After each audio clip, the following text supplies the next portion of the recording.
Hi folks, welcome to The Child's View. We are back today, and today we are talking about mindfulness. And mindfulness actually applies to everybody, from infants to children to adolescents to adults, and it doesn't matter where you are, home or school, on the airplane, everybody needs a little mindfulness once in a while.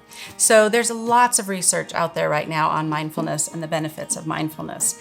One of the things we know clearly is it can change brain architecture. So when we use mindfulness, we actually slow our brain, we actually slow our physiological states, our heart rate, our breathing, and we can actually take control of how we're feeling and how we're reacting. Wouldn't that be good news for a lot of people we know? Yes. But with that said, there is a really good book called Mindsight by Dan Siegel, and he does a really good job of explaining brain architecture and how the brain works in terms of the different parts of the brain, but also how mindfulness can affect that, affect how we take in information and how we process it, and then how we make it work for us. So what exactly is mindfulness? I keep hearing that. So mindfulness is really just that. It's being mindful, being thoughtful. We hear those buzzwords now in education. I think it used to be like in tune with your body. That's what it used to be called.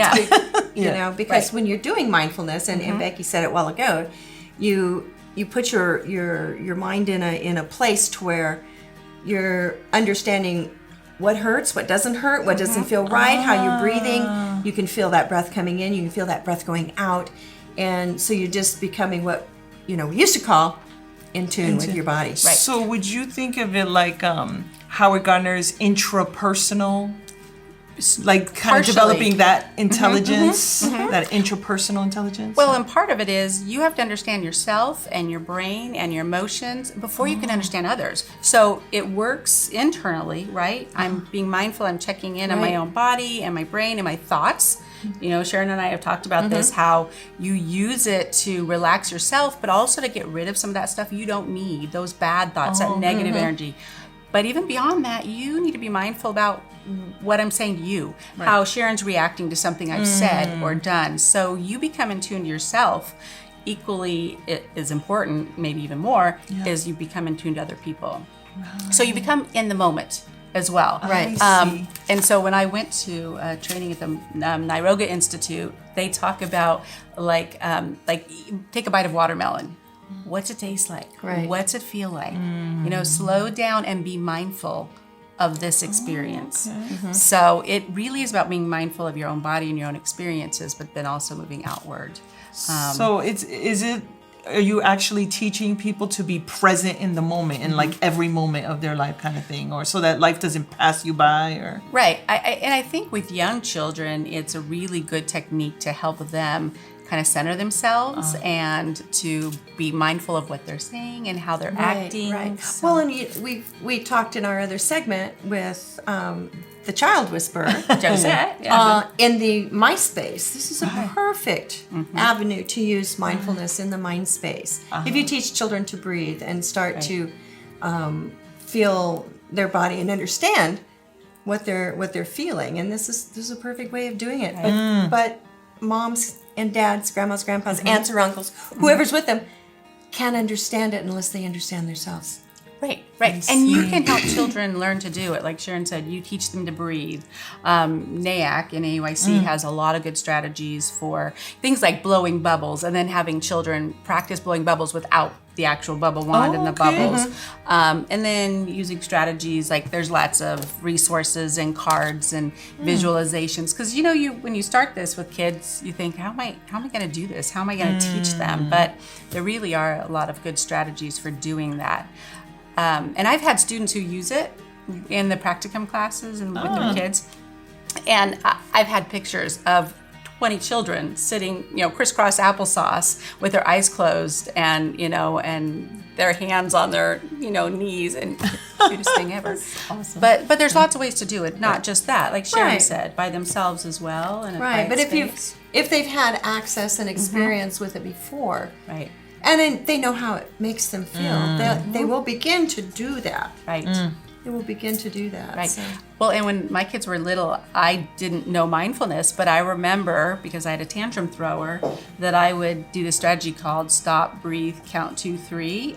And so when I would see the tantrum coming, I would be like, okay, let's breathe. Stop, breathe, and we'd breathe and we'd count. And so even through some very, rambunctious moments, I would see her start that process. So consistency is Right. important. If you start these strategies early, then they can use them. But there's lots of tools that you can share with parents. Right. So one of the tools that you have to share with parents Oh, are the cards? are the cards. Yeah. Well, Because some parents aren't going to know where to start with this. Right. And even like I said, NAYC has a breakdown of activities to do, these cards.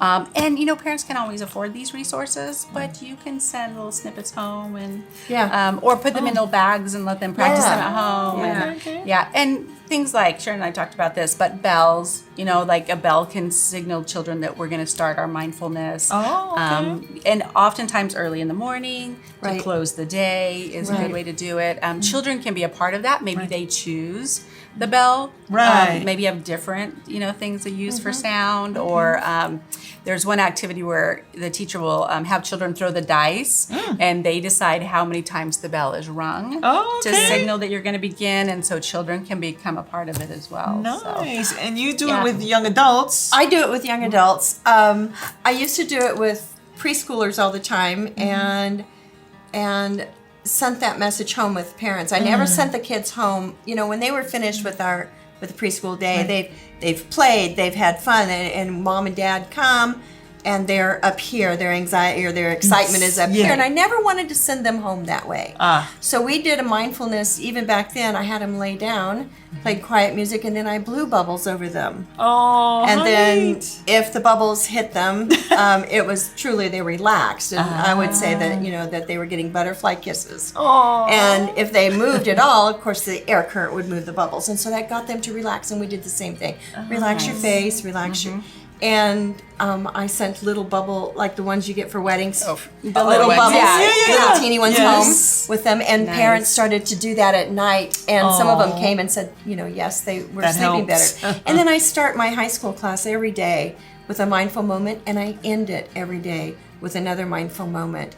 And the high school kids are really enjoying it as well. Wonderful. Because some of them, it's tough to be a teenager. Yes. Well, and they'll ask for it. Like I started with my Right. college students 2 years ago, and now if I don't, like I forget, or we're on to doing something like going over tests, like, Miss Roth, you forgot mindfulness. And I literally turn the lights out and have them sit up nice and straight. And depending on how they look, how frustrated or tense they look, it might go a little bit longer, or we might move through it a little bit more quickly, but they will use it. Like if they're going into a test or something, they will tell me, I used it, Miss Roth. It helped. Because one of the things that Dan Siegel talks about is that when we move to that, when we get fearful of a situation, we move to that fight or flight mode. Right.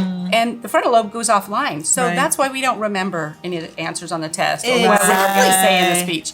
And when we're angry or frustrated, same thing happens. We don't interact with people as well. We don't behave as well. So that stopping, that breathing helps that frontal lobe go back online. We tap into the parasympathetic nervous system, and we can be more thoughtful and mindful about everything around us. And kids need to learn to do that too. Yep. So What a great strategy. Lifelong. lifelong. Yeah. Still using it. Awesome. Yeah. Thank you for joining us today on The Child's View.